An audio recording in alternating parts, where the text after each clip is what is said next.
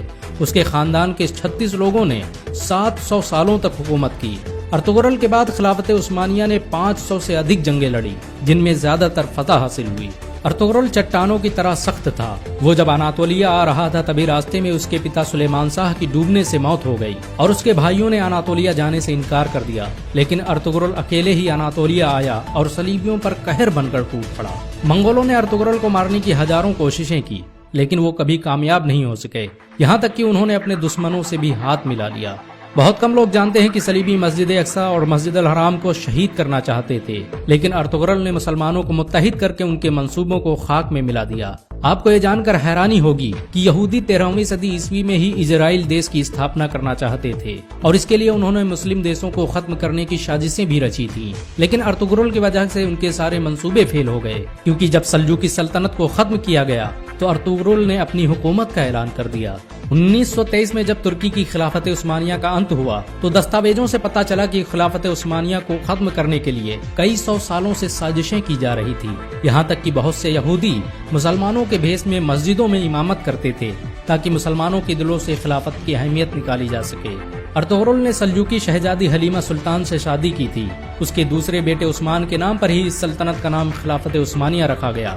Ertugrul کے بیٹے عثمان نے جب ترکی میں عثمانی کرنسی کی شروعات کی تو اس پر چھپنے والا پہلا نام ارطغرل غازی کا تھا۔ 2014 میں ترکی کے راشٹرپتی رجب طیب اردوغان کے کہنے پر ارطغرل کی زندگی پر ایک ڈرامہ بھی بنایا گیا۔ ارطغرل کی زندگی پر بنا یہ ڈرامہ اس سمے دنیا میں سب سے زیادہ دیکھا جانے والا ڈرامہ ہے۔ اسے 90 سے ادھک بھاشاؤں میں انواد کیا جا چکا ہے اور دنیا کے 150 سے ادھک دیش اس کا لائیو پرسارن کر رہے ہیں۔ امریکہ نے جہاں اس ڈرامے کو خاموش بم کہا ہے تو وہیں اسرائیل اسے دنیا کے لیے خطرہ بتا رہا ہے، کیونکہ انہیں ڈر ہے کہ مسلمان کہیں پھر سے خلافت کی بات نہ کرنے لگ جائیں۔ سچ تو یہ ہے کہ مسلمانوں کے دلوں میں ارطغرل کا نام آج بھی زندہ ہے۔ مسلمان انہیں آج بھی عزت کی نظروں سے دیکھتے ہیں۔ اگر ایک مسلمان ہونے کے ناطے آپ کو گرو محسوس ہوا ہو تو اس ویڈیو کو لائک اور شیئر ضرور کریں۔ ایسی اور ویڈیو کو دیکھنے کے لیے ہمارے چینل کو سبسکرائب کریں، گھنٹا ضرور